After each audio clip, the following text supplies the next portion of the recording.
Go, Jim. Ay, Tita Lea. Saan ba po ng sapatos mo? Ito, Tita Lea. Baka kung pinagawaan mo. By Tita Lea. Guys, dito kami ngayon. Yes. Like, Tita Lea right there. Look.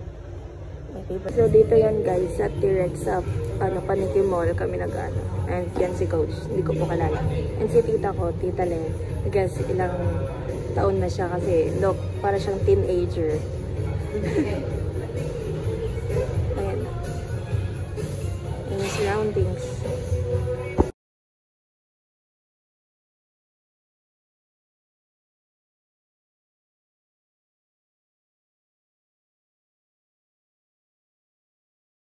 So hi guys, we're done on our gym.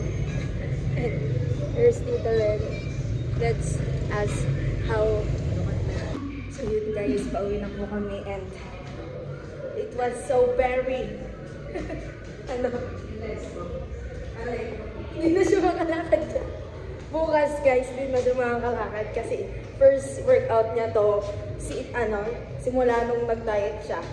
And kami ni Tita Net, nagko-clothing kami. That's why sanay na kami sa mga workouts. Pero look at yung transformation niya guys. Hindi kumakain.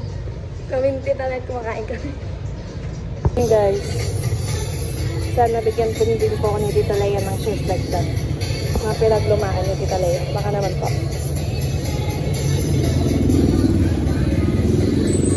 Tanghali na po kami ng workout kasi wala lang po.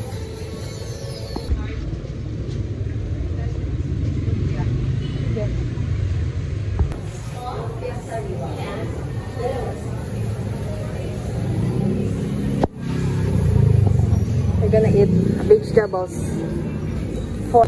Ayan po si tita ko. Parang mag-sing-age lang po kami. But guess what? Ilang taon na siya.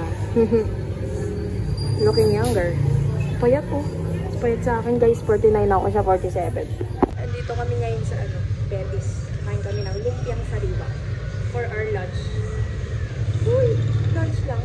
Hindi ko alam, makain pa ako dun sa paisa. Kaya nag-workout naman ako. Tapos pagkatapos ko mag-workout kaya mamaya. Kasama ko naman si Tita Net na mag-workout ka na clothing. Our ultimate favorite na super vigorous magpa-workout. But mas vigorous yung gym pala.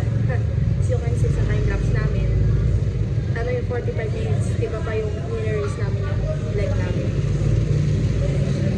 Our food. Let's pray.